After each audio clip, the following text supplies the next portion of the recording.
آپ سن رہے ہیں کتاب کہانی۔ آج پھر ہم آپ کے لیے ایک دلچسپ سفر کا آغاز کر رہے ہیں۔ ہماری یہ ویڈیو آپ کو ایسی جگہ کی معلومات فراہم کرے گی جو بہت حیرت انگیز اور انوکھی ہے۔ وسطی امریکہ کے بالکل درمیان میں ایک ایسا ملک ہے جو اپنے پڑوسیوں سے بالکل ہی الگ ہے۔ یہ ایک ایسا ملک ہے جس نے ایک بہت ہی غیر معمولی راستہ چنا، ایک ایسا راستہ جس نے اسے استحکام اور خوشحالی کی ایک مثال بنا دیا ہے۔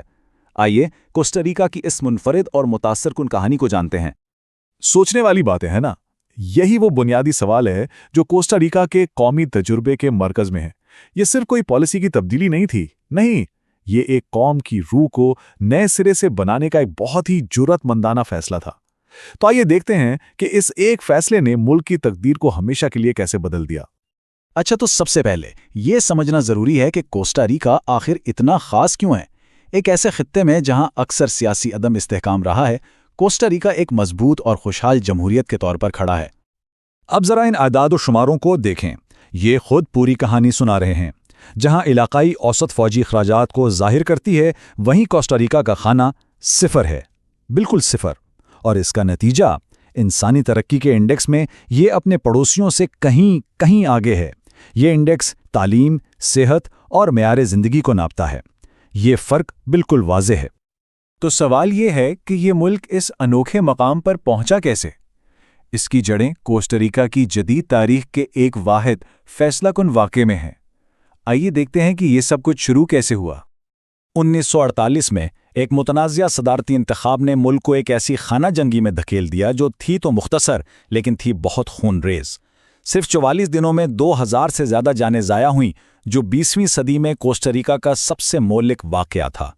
خوزے فگیرس فریر کی قیادت میں باغیوں کو فتح ملی اور اسی فتح نے ایک انقلابی تبدیلی کی بنیاد رکھی۔ اور اس کے بعد جو ہوا وہ تو بالکل حیران کن تھا۔ جنگ جیتنے کے بعد فاتحین نے جنگ کے اسی آلے کو ختم کر دیا جس نے انہیں اقتدار دلایا تھا۔ یہ ایک ایسا قدم تھا جس کی اس وقت دنیا میں کوئی مثال نہیں ملتی تھی، ایک ایسا فیصلہ جو ہمیشہ کے لیے ملک کی پہچان بن گیا۔ یہ ایک بہت ہی طاقتور جملہ ہے اور اس نئی قومی سوچ کا نچوڑ تھی۔ بات صرف فوج کو ختم کرنے کی نہیں تھی، بلکہ ترجیحات کو مکمل طور پر بدلنے کی تھی۔ ملک کا سرمایہ اب گولیوں اور بندوقوں پر نہیں، بلکہ کتابوں اور کلاس رومز پر خرچ ہونا تھا۔ تو جب کوئی ملک دفاع پر پیسہ خرچ کرنا بند کر دیتا ہے تو وہ وسائل کہاں جاتے ہیں؟ اسے امن کا منافع کہتے ہیں۔ کوسٹا ریکا نے اس منافع کو ایک نئے قسم کا معاشرہ بنانے کے لیے استعمال کیا۔ اور یہ نئی ترجیحات صرف وعدے نہیں تھیں، انہیں فوراً ملک کے 1949 کے نئے آئین کا حصہ بنا دیا گیا۔ مفت تعلیم، سب کے لیے صحت کی سہولیات اور مضبوط سماجی ضمانتیں، یہ وہ ستون تھے جن پر جدید کوسٹا ریکا کی بنیاد رکھی گئی۔ اور اس کا ٹھوس نتیجہ یہ دیکھیں، اساتذہ کی فوج بنانے کا وعدہ وہ پورا ہوا۔ تعلیم میں دہائیوں کی سرمایہ کاری کا نتیجہ یہ ہے کہ آج کوسٹا ریکا کی شرح خواندگی تقریباً 97% ہے، جو پورے امریکہ میں سب سے زیادہ شرحوں میں سے ایک ہے۔ یہ چارٹ بالکل صاف دکھاتا ہے کہ امن کا منافع عملی طور پر کیسا نظر آتا ہے۔ دفاعی بجٹ کے بجائے قومی آمدنی کا ایک بہت بڑا حصہ تعلیم اور صحت جیسے شعبوں میں جاتا ہے۔ تعلیم پر جی ڈی پی کا تقریباً 6.2% خرچ کرنا عالمی اوسط سے کہیں زیادہ ہے۔ امن اور سماجی سرمایہ کاری نے ایک مستحکم بنیاد فراہم کی، اور اسی استحکام نے کوسٹا ریکا کو ایک اور طویل مدتی سرمایہ کاری پر توجہ دینے کا موقع دیا، اپنے ماحول پر۔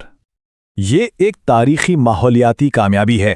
سوچیں ذرا، دنیا بھر میں جہاں جنگلات کی کٹائی ایک بڑا مسئلہ ہے، کوسٹا ریکا نے نہ صرف اسے روکا بلکہ اس عمل کو الٹ کر اپنے جنگلات کو کامیابی سے بحال بھی کیا۔